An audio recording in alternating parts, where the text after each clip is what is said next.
Hi hello welcome to Kiran TV news. ఆంధ్రప్రదేశ్లో రాజకీయ వ్యూహాలు మారుతున్నాయా? ముఖ్యంగా ఎస్సీలు కాపులు కలవాలనేటువంటి ఆలోచన తీసుకొచ్చినటువంటి ఒక ఐపీఎస్ అధికారి మీద Andhra Pradesh deputy speaker triple Raghuramakrishnaraju గారు కొన్ని ఘాటైన వ్యాఖ్యలు చేస్తున్నారు. ఆయన చేసినటువంటి వ్యాఖ్యల మీద, అతని మీద ఈ అక్కసు ఎవరి మీద అనేటువంటి తెలుసుకునే ప్రయత్నం చేద్దాం. మనతో పాటు ప్రముఖ రాజకీయ సామాజిక విశ్లేషకులు చంద్రు శ్రీనివాస్ గారు ఉన్నారు. ఆయన అడుగుదాం. సార్ నమస్తే. మీరు చూడొచ్చు, ఆయన చేసినటువంటి వ్యాఖ్యలు వినే ఉంటారు. ఇప్పుడు ఆయన ఇంకా డ్యూటీలో ఉన్నారు, ఇంకా సర్వీస్ చేస్తున్నారు. ఈ టైంలో ఆయన ఇలాంటి వ్యాఖ్యలు కులం మీదకి సంబంధించినటువంటివి చెయ్యొచ్చా అనేది త్రిబుల్ గారికి మాట్లాడినటువంటి వాటిలో ఏం సార్ ఏమంటారు? ఆయన చెప్పిన పాయింట్ ఆఫ్ వ్యూలో అయితే ఆయన అనే రఘురామకృష్ణరాజు గారు అన్నారనేది పక్కన పెడితే యాజ్ ఎ లామెన్గా కొద్దిగా న్యాయశాస్త్రం మీద అవగాహన ఉన్న వ్యక్తిగా అతను సర్వీస్లో ఉన్నప్పుడు కులాల గురించి మాట్లాడకూడదు. అవును సార్.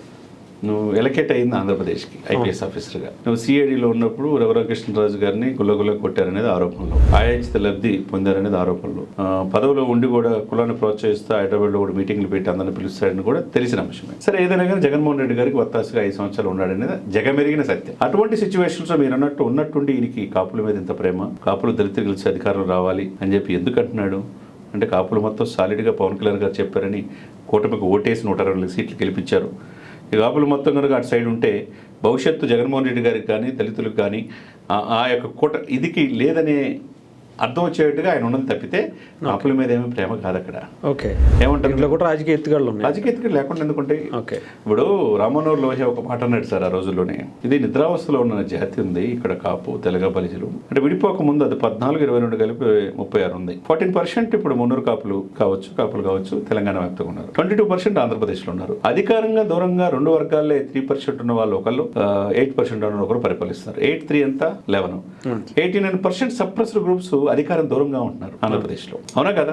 ఇటు తెలంగాణలో కావచ్చు, ఆంధ్రప్రదేశ్లో కావచ్చు. అదే దామోదర సంజయ్ గారు అప్పుడు దళితులు ఒక ఆయన ముఖ్యమంత్రి చేశారు. ఆ తర్వాత ఎవరు చేశారు ఇక్కడ? అయితే కమ్మ లేకపోతే రెడ్డి, అంతే. ఇక్కడ అంతే, అక్కడ అంతే. ఇప్పుడు యాశించే స్థాయి నుంచి శాసించే స్థాయికి రమ్మని చెప్పి సాక్షాత్ పవన్ కళ్యాణ్ గారు చెప్పారు. పెద్దన్న పాత్ర పోషించమన్నాడు, కులాల రహితంగా అన్నదమ్ములా కలిసి ఉండాలన్నాడు. అది ఫాలో అయ్యారు, సక్సెస్ అయ్యారు.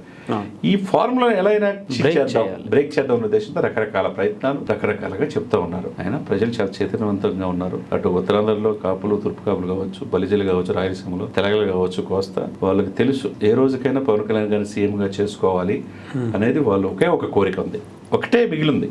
ఒక్కసారి వాళ్ళు డెఫినెట్గా అధికారంలో వస్తే ఇక తిరుగు ఉండదని చెప్పేసి ఆనాటి సోషలిస్ట్ నాయకుడు రామ్మనోహర్ లోహియా అని చెప్పాడు. ఆ ప్రయత్నం అయితే ఫస్ట్ చిరంజీవి గారు చేశాడు. చిరంజీవి గారు చేసింది మంచి పనే, ఒక మార్గం చూపించాడు. దాన్ని ఇప్పుడు పవన్ కళ్యాణ్ గారు కంటిన్యూ చేస్తున్నాడు. ఇప్పుడున్న సిచ్యువేషన్ టీడీపీతో కలిసి ముందుకెళ్ళాలనుకున్నారు. 15 సంవత్సరాలు కలిసి ఉందాం అనుకున్నారు.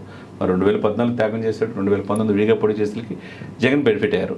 2024లో కలిసి ఉందాం అన్నాడు, వర్కౌట్ అయింది. మరి ఇది ముందు కూడా రేపు 2029 ఎలక్షన్స్లో కావచ్చు.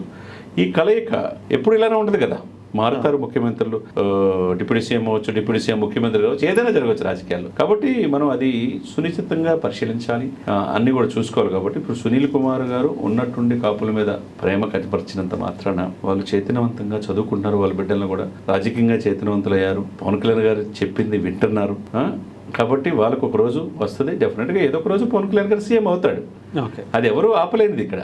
అంతేగాని ఇప్పుడు సునీల్ కుమార్ గారు ఉన్నటువంటి కాపుల మీద ప్రేమ కనపరిచినంత మాత్రాన మనం ఇద్దరం కలిసి అధికారులకు వద్దామని చెప్పి అన్న మాత్రాన అంతగా నమ్మేవాళ్ళు ఎవరు లేరు ఆంధ్రప్రదేశ్లో. అంటే నార్మల్గా ఆయన చెప్పారని కాకపోయినా సార్, ఈ రెండు చాలా వీళ్ళిద్దరి మధ్య గ్యాప్ తీసుకొచ్చే ప్రయత్నం చాలా సంవత్సరాల నుంచి చేస్తూ ఉంటారు. వీళ్ళిద్దరిని ఈస్ట్ వెస్ట్ గోదావరిలో కృష్ణ రాజకీయ వ్యూహం సార్. ఇప్పుడు వీళ్ళిద్దరి మధ్య ఏదో ఒక విధంగా గొడవలు పెంచి గ్యాప్. గోదావరి జిల్లాలో చూడండి ఎంత చిత్రవంతం, లేకపోతే ఒక మాట మీద 95% ఓట్స్ కాపులంతా కూడా టీడీపీ నిలబడిన చోట టీడీపీని గెలిపించుకున్నారు, బీజేపీ నిలబడిన చోట బీజేపీని గెలిపించుకున్నారు, జనసేన నిలబడిన చోట జనసేన. ఒక 11 సీట్లు తప్పితే 150 సీట్లు ఎవరికి వచ్చినాయండి? కూటమికి వచ్చినాయి. ఒకే గోదావరి జిల్లాలో 34 సీట్లు మొత్తం సాలిడ్గా కూటమికి వచ్చినాయి. అంటే కాపులు వన్ సైడ్గా 95% వేశారు.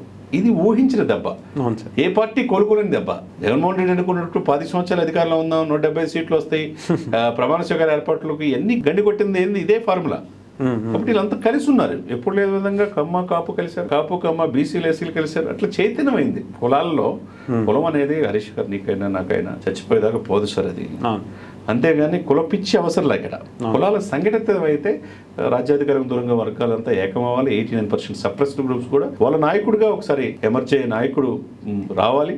వచ్చినప్పుడు అందరూ ఆహ్వానించాల్సిందే. అవును. అంతే కదండి. అంతే కదా సార్. అంటే ఇప్పుడు నేను అనేది ఇద్దరు కలిస్తే కనుక డెఫినెట్గా మ్యాసివ్ చేంజెస్ అయితే ఉంటాయి కదా సార్. ఈవెన్ ఆంధ్ర తెలంగాణ ఎక్కడైనా కానీ. ఎందుకు ఉండవండి?